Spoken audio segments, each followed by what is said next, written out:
As we all know, some of the wealthiest people in the world really like to party. Imagine being a billionaire and not spending a bunch of time and money partying with your friends and family. Couldn't be me. Not only do they love to party, they love to find many different excuses to throw some of the most lavish parties this world has ever known. We're talking parties ranging from your everyday birthday celebrations, the secret parties that inspire conspiracy theories, and the more debaucherous parties that could land you in family court. So join us as we take a look at some of the craziest ways billionaires like to party. The billionaire parties that shape conspiracies.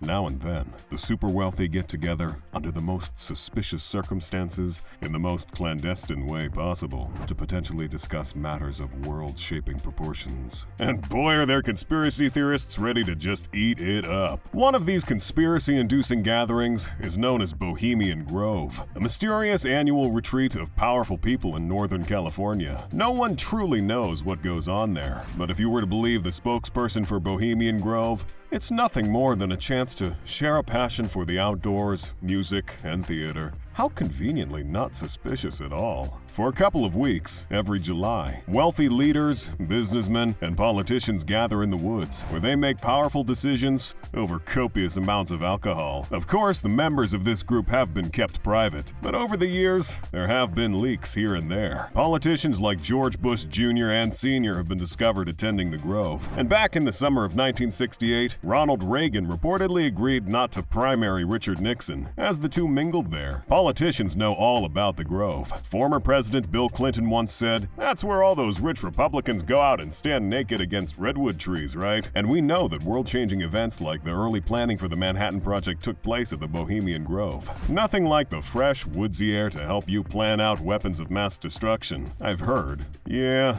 The Bohemian Grove isn't all camp songs and campfire stories. Another gathering of the super rich that has inspired several theories was the surrealist ball thrown by the Rothschild family, a family just dripping with conspiracy. If you haven't heard about the Rothschilds, let me tell you, they are the very definition of old money. They are an international banking and finance dynasty with operations all across Europe, dating all the way back to the mid-18th century. With centuries of enormous wealth and political power, the conspiracy theories just come naturally. It certainly didn't help that in 1972, they decided to throw the most bizarre ball ever recorded. The ball was held in the largest and most lavish chateau in all of France, the Chateau d'If. The entire building was transformed into an interactive maze, but that wasn't nearly creepy enough for the Rothschilds. The servants and butlers were instructed to pretend to be cats when attending to their guests' every need. The rooms were filled with gutted and stuffed animals, taxidermied and displayed.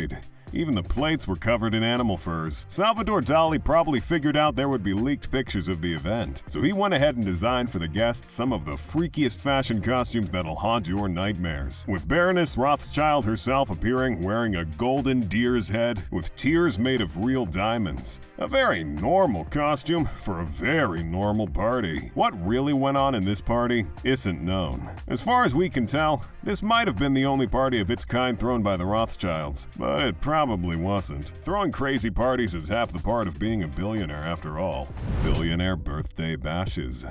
Who doesn't love birthdays? It's everyone's excuse to party at least once a year. After all, you do have to celebrate surviving another 365 days one way or another. And if there's any group that's perfected the art of the birthday bash, it's the uber wealthy. You've probably noticed that billionaire birthday parties tend to make the news now and then. That's because they don't sit around having fun emptying a keg of beer with their friends, and even if they did, they probably did it in the middle of the Atlantic Ocean. Case in point, billionaire Ronald Perelman. He typically likes to celebrate his birthday parties the traditional way, on the coast of the Caribbean paradise of St. Bart's, aboard his mammoth 188-foot yacht. Guests at Perelman's birthday parties are usually other rich and famous people as well, so don't bother waiting for that email. Some of his guests have included Microsoft billionaire Paul Allen, Denzel Washington, and John Bon Jovi. If you want to talk about bringing famous people to party with you, though, there's no way you can't mention the legendary bash thrown by the mysterious Malaysian money man, Joe Low.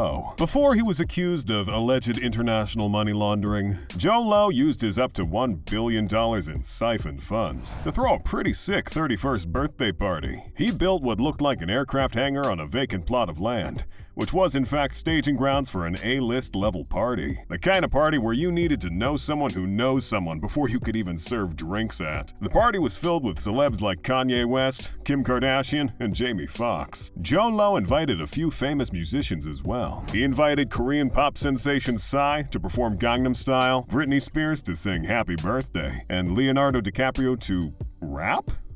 Truly a man of many hats. Billionaires don't just throw parties for themselves, though. Sometimes they throw it for future billionaires as well. No, I'm not talking about you. I'm talking about their children. Jay-Z and Beyoncé have been throwing absolutely lavish parties for their children, starting from the $200,000 birthday extravaganza they threw for Blue Ivy when she was a 1-year-old. They even gave her an $800,000 diamond-encrusted Barbie as her birthday present, a gift she probably didn't appreciate very much, because she was 1. Billionaire weddings. If there's another thing the rich and famous love to do, it's throw extraordinary wedding parties. They love it so much, sometimes they end up getting married multiple times, just for that after party. Back in 2016, Russian billionaire Said Gutseriev got married to Khadija Utsakovs, and they threw exactly the kind of lavish and outrageous party that'll make for a very awkward divorce. Son of billionaire oil mogul Mikhail Gutseriev, Said Gutseriev has a net worth of about $1.4 billion. And with the help of his father, he put together quite the spectacular wedding, reported to have cost up to $1 billion. Highlights of the Moscow wedding include transportation in a fleet of luxury vehicles like Rolls-Royces and Bentleys, venues covered floor to ceiling in elaborate displays of fresh flowers, and a wedding dress so decked out in glittering diamonds and beads it weighed about 25 pounds. Even the bride needed some assistance walking. Of course, A-list celebrities were part of the event. It wouldn't be a billionaire's party without them. Guests were entertained by Jennifer Lopez, Sting, and Enrique Iglesias, to name a few. And for dessert, they feasted on a 9-tiered wedding cake. All in all, a pretty typical billionaire wedding, if a little more expensive. Another wedding was that of billionaire Napster creator Sean Parker. This time in the United States, in the redwoods of Big Sur, California to be exact. This one might not have cost $1 billion, but it was certainly one of the most lavish weddings the US had ever experienced. For months, construction crews built an artificial pond, a bridge, rock staircases, and fake stone castle ruins, all for the few magical hours Sean Parker would spend getting married to Alexandra Lenas. It was a fantasy-themed wedding, so costumes, that's right, costumes, had to be designed for all 364 guests, and they were all Tolkien-themed. Guests included celebs like Emma Watson and California Governor Gavin Newsom. Bunnies were even handed out to guests to cuddle with. Less cute animals, though, were barbecued for dinner, and animal furs were draped on the chairs and beds. Everyone wasn't into the whole ecological disregard theme of the wedding, attracting heavy criticism towards the newlyweds. They were even spat on in the streets, all of which prompted Sean Parker to write an incredibly sincere apology for his $10 million 3-day wedding extravaganza. Billionaire secret parties. You're not going to hear about every billionaire soiree on entertainment news tonight, and that's because, believe it or not, billionaires tend to throw quite a few shady, clandestine parties they don't want you to know about, or at the very least don't want you to know what's going on in there. One of these shady gatherings of incredibly powerful men is the Kappa Beta Phi Dinner, a secret gathering of some of the wealthiest and influential men on Wall Street that holds once a year at the St. Regis Ballroom in New York City. This isn't your regular black-tie dinner. This gathering was designed to be an ultra-exclusive meeting of the wealthiest men in the financial community. It's basically a college fraternity, but everyone wears suits and gambles away your life savings. They made fun of the fact that they totally destroyed our economy. They made fun of the fact that they got a bailout from the government and US taxpayers, and they dressed up in dresses and wigs. Kappa Beta Phi was founded at the dawn of the Great Depression, and ever since then it's been an avenue for some of the wealthiest people to get together, let loose, laugh about how much wealthier they are than everyone else, and be terrible together.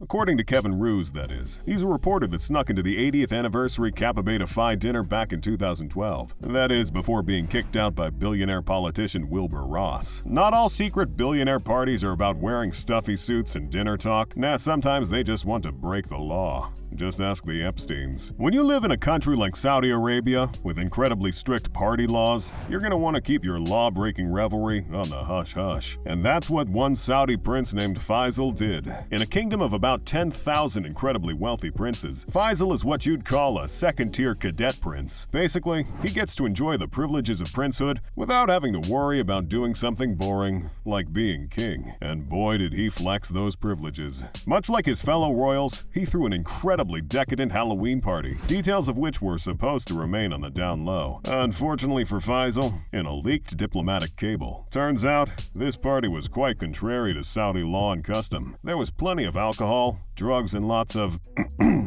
working girls at this party, having the place looking like a scene straight out of a nightclub. Saudi Arabia has prosecuted several people for drug and alcohol-related offenses. But not this time, though. It's pretty easy to get away with things when you're rich and powerful. Gotta wonder why they even throw these parties in secret anymore. Billionaire sex parties.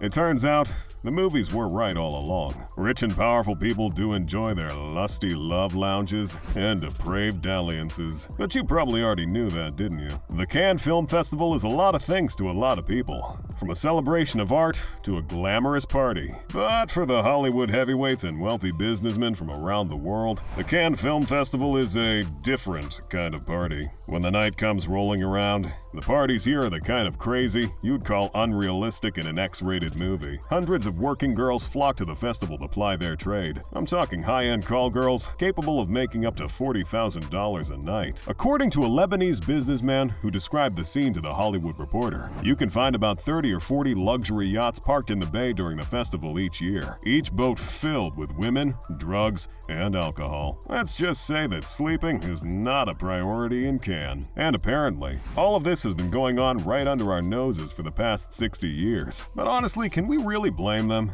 With a ticket price of $22,500 for the festival, you gotta get a little something. Another billionaire that really understood the virtue of the pleasure party is Broadcom founder Henry Nicholas. He figured, why wait a few months for the next sex soiree when he could just throw his own whenever he wanted? So he turned a warehouse in California into his very own never-ending adult fantasy room. Very Christian Grey style, except less bondage and more drugs. His pleasure pad was reportedly stocked with all sorts of inebriants, like cocaine, meth, and ecstasy, as well as a constant rotation of well-compensated ladies, creating the ultimate shag lair for him and his friends. Henry Nicholas was so proud of his creation that he allegedly hired a construction crew to connect the place to his home through underground passageways. Eventually, though, Nicholas was arrested and charged with 5 counts of drug trafficking. But come on, the man has a net worth of $6.3 billion, so of course, he managed to spend no jail time for his alleged crimes. So what do you think about these billionaire parties? Any one of them you wish you could attend? If you want to know a little bit more about what billionaires do with their money, click on the video on the screen and check out how billionaires' kids like to spend their parents' money. See you there.